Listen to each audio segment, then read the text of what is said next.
Danny, another week of preparation, and what's the challenges that Fleetwood are going to bring you on Saturday? Well, I think a tough challenge. I think it's such a competitive division, very little between all of the teams. We saw that on Saturday against Bristol Rovers. They come into the game, I think, with 5 straight wins. Probably anybody that went to that game would have left thinking that we were the better team on the day and deserving of the victory. So I think that in itself shows you what a competitive division it is. Fleetwood will be no different. We know Pete Wild's teams, they're always ultra competitive, always very well organised, particularly against the ball. And yeah, that it will be a really tough game for us. They've got some very experienced players, a really good midfield, good forward line, 4 very, very experienced forwards.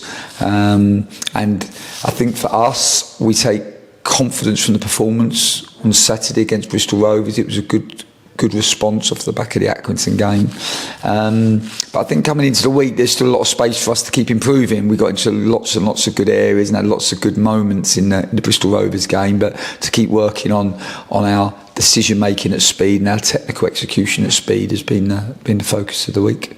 And how challenging or difficult or easy is it to keep reminding the players of how much good they did last week and then just add those finishing touches in the box? Yeah, and I think that's been the ambition really since Monday morning when we reviewed the game. It was to take the confidence from the performance, but also to recognise that there's space for us to keep improving and getting better, and that's what we're always trying to do. We sat a lot, just try to be better than yesterday. Come in with the open mind.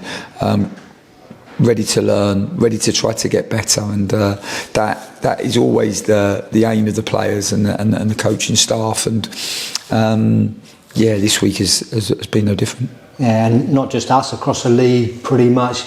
There's not many like really, really loose games, is there? They're all tight games. They're all, like one team maybe doing enough in an hour to get in the lead and then holding on to it. So there's not much between all the teams in the division.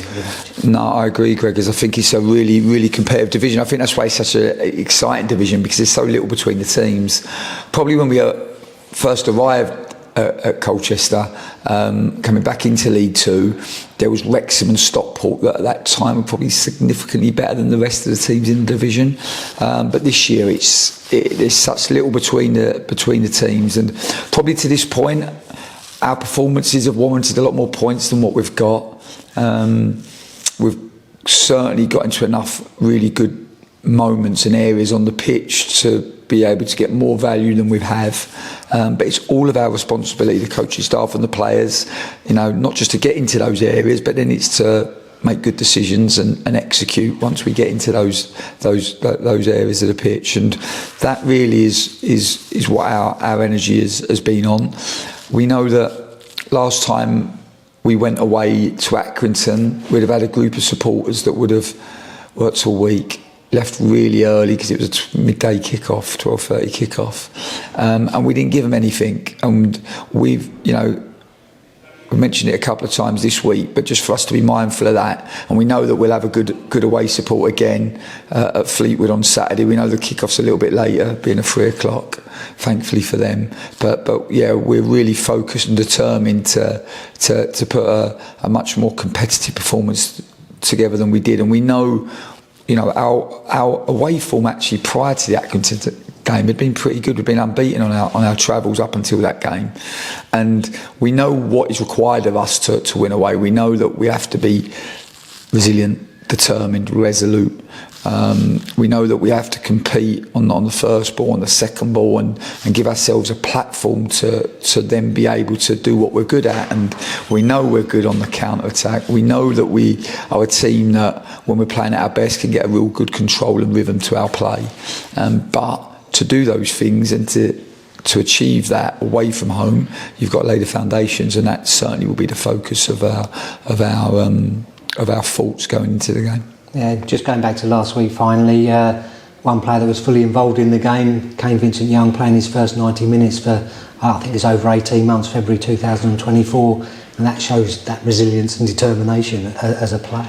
Yeah, exactly. And since, Kane's come back, he's been a pleasure. He's an incredible character, a top player. I think everybody associated with the club will know that if it hadn't been for injuries, Kane would be playing significantly higher than this level. But he hasn't had as much luck as sometimes you need. But he's come in, he's a delight on the pitch, off the pitch. He's so good with the young players. He's always trying to help them and lead them in his own way. He's working really, really hard on the physical aspects of the game, and he's been able to get a really good, touch wood, a really good rhythm to his training. And I was so pleased for him. He managed to get 90 minutes in the EFL Trophy, didn't he? And then another 90 minutes in the league on Saturday. And, you know, you go back to Saturday, we had, I think, 9 unavailable with injuries and suspensions. And, you know, young Micah making his first ever league start and scoring. Ronnie making his league debut as a 17-year-old, incredible. Young Harrison Chamberlain making his first appearance in a matchday squad in the EFL. So there was a lot to be positive about on Saturday. And we again this week had some challenges with regards to availability, but for us it's always to see the positive. And you know, for me, when you have the young player with a good attitude and a good work ethic, and you combine that with opportunity, then normally exciting things happen. And we'd much rather, when we have some challenges with availability, rather than moan and groan about what we don't have, we like to put our energy and focus into what we do have and the opportunity that naturally brings.